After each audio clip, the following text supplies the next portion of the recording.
Hello everyone, it is Brandon here from the Pilot Stud channel. In today's Microsoft Flight Simulator news video, we have plenty to discuss, from the good, the bad and the ugly, with the most recent sim update 14, to some tiny previews of the PMDG 777 and the iFly 737 MAX. All that and a lot more in today's video, so be sure to subscribe if you're new around here, and if you're not new around here, welcome back to another video. It's great to have you here. On that note, let's get into the news.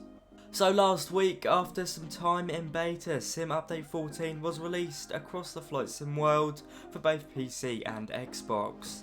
As to be expected, sadly some people experienced issues, almost half of everyone downloading the sim at one time. These issues were pretty much the inability to download it or incredibly slow download speeds to the point where your simulator would often crash. Luckily for me, I did not have that, so I was able to enjoy this update for quite some time, and I have to say, as per usual, in spite of the issues occurring, the Asobo team were hot on this and did release a hotfix to allow everyone to download the update.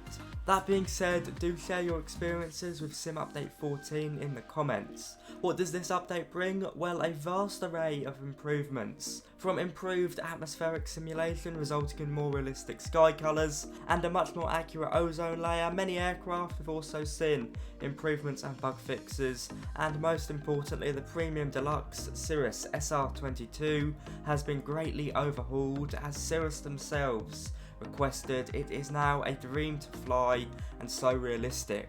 Aside from that, we should have seen sim optimizations and a far less messy air traffic control system that doesn't always send you on the completely wrong runway.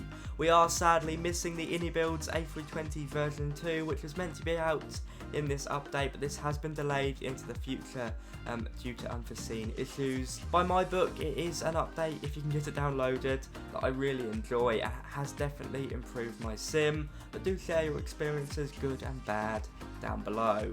Next up, from iFly, a development team that have been creating Boeing add-ons since Flight Sim 2004, which is just before I was born, so sorry to make some of you feel old. Well, they are working on the Boeing 737 MAX for Microsoft Flight Simulator, and indeed we have a first screenshot of it in the sim. It is the nose gear. Why is this? Well, I guess it shows us a good amount of detail in a small area while not giving too much away. It has been nicely done, I have to say. While it is too early to speculate on price and indeed fidelity, going off their track record, this will be highly detailed and it will be payware. What does surprise me, however, is on the forum we are told that the 737 MAX is months away.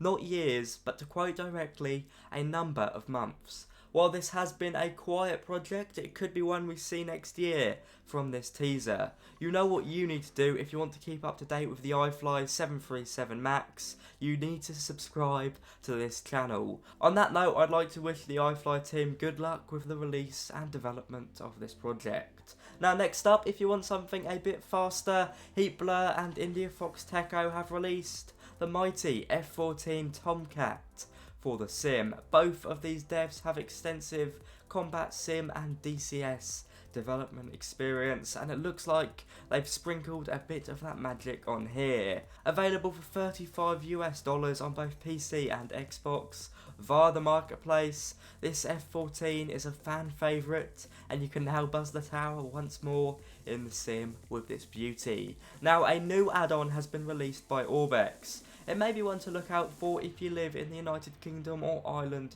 like me. I live in the UK, of course. It is the British Isles mesh scenery, and despite the fact the UK and Ireland is almost as flat as the palm of my hand, this is a great add-on to invest in if you fly close to mountains or hilly areas. Now, these sort of add-ons, Orbx have released a few of them in the past now, from Alaska to New Zealand, to go around and fix terrain issues, especially around mountains. For example, with spikes and low resolution areas, you'll find with these sort of add-ons, you'll see them a lot less. For £7.58, excluding tax, it is pretty good value, so if you fly in this part of the world, it might be one to look out for. Now moving to a freeware livery pack that has been released for the work in progress Bandit Sim Lockheed L1011. This is a free add-on for PC that I have spoken about in recent weeks. It's still very work in progress and in no way complete, but the livery pack adds 6 weathered liveries into your sim that really go about and make this aircraft look a fair bit nicer. When you do try it out, you will realise there's a fair way to go with it, but progress is progress. So kudos to the team, and of course it's all freeware being made by volunteers. Now, sticking with vintage airliners, JustFlight have previewed more of their Fokker F70 and F100. I've always said it, but that's one aircraft manufacturer you never want to mispronounce on a business trip or in conversation around younger family members. Anyway, this will be payware for PC and Xbox. This Dutch airliner is looking rather nice, a somewhat similar aircraft to the Fokker F27. You could expect to see this up to JustFlight standard with detail and build quality inside and out. It's looking fantastic.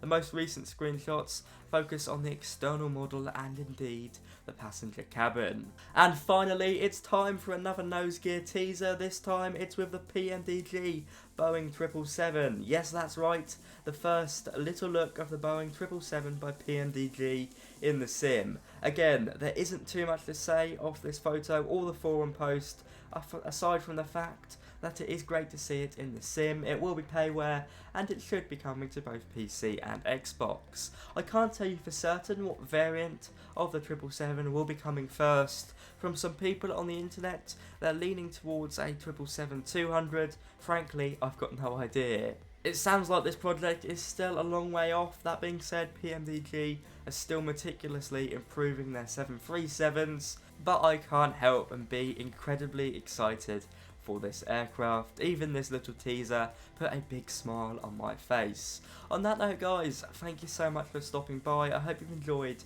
and learned something from today's Microsoft Flight Simulator news video. If I don't see you before Christmas, do have a fantastic Christmas with all your families. And if I do, there'll be plenty of festive content in the lead up to the big day. On that note, guys, have a brilliant day. Happy flying. Bye bye.